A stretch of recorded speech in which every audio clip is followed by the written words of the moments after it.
হ্যাঁ, হ্যালো বন্ধুরা, তো এস বাসাক ব্লগে স্বাগত। আজকে চলে আসলাম অনেকদিন পরে একটা মিনি ব্লগ নিয়ে তোমাদের সামনে শেয়ার করতে। তো কোচবিহার যাচ্ছি এইচবিএফ সিনেমা হলে। হ্যাঁ, কয়েকদিন আগেই কিন্তু ধূমকেতু মুভিটা রিলিজ করে তোমরা সবাই জানো।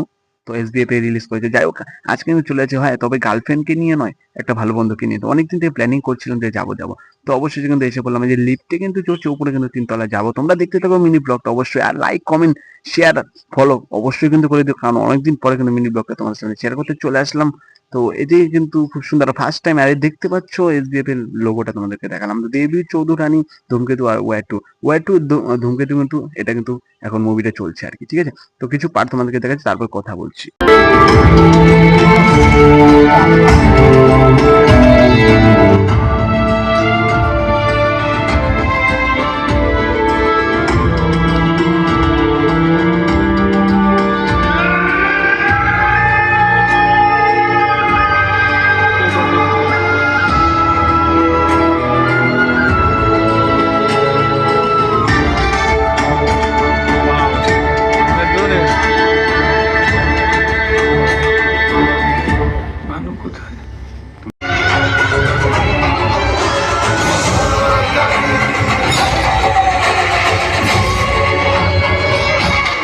আর বন্ধুরা, এখন হলো ব্রেক টাইম। তো ভাবলাম বাইরে থেকে কিছু কিনে নিয়ে আসি, কিছুক্ষণ টাইম আছে, আবার কিন্তু মুভিটা শুরু হয়ে যাবে। দেখি আগে লাইনটা কত বড় আছে, পপকর্নের লাইনটা।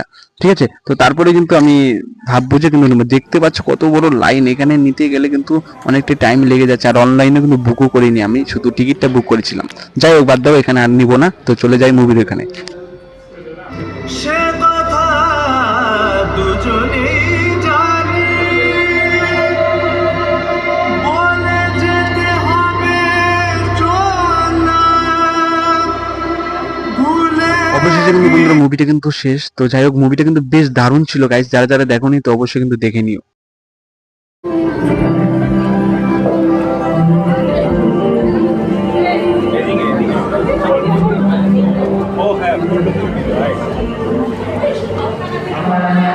ভাই, মুভিটা দেখে কি বুঝলি তুই? মুভিটা থেকে এটা তো শিখলাম বা বুঝলাম কিছুটা বিষয়, যে ফিরতে যেও না ফেরার যে যন্ত্রণাটা, সেটা ধূমকেতুর ভানুই একমাত্র বুঝতে পারে।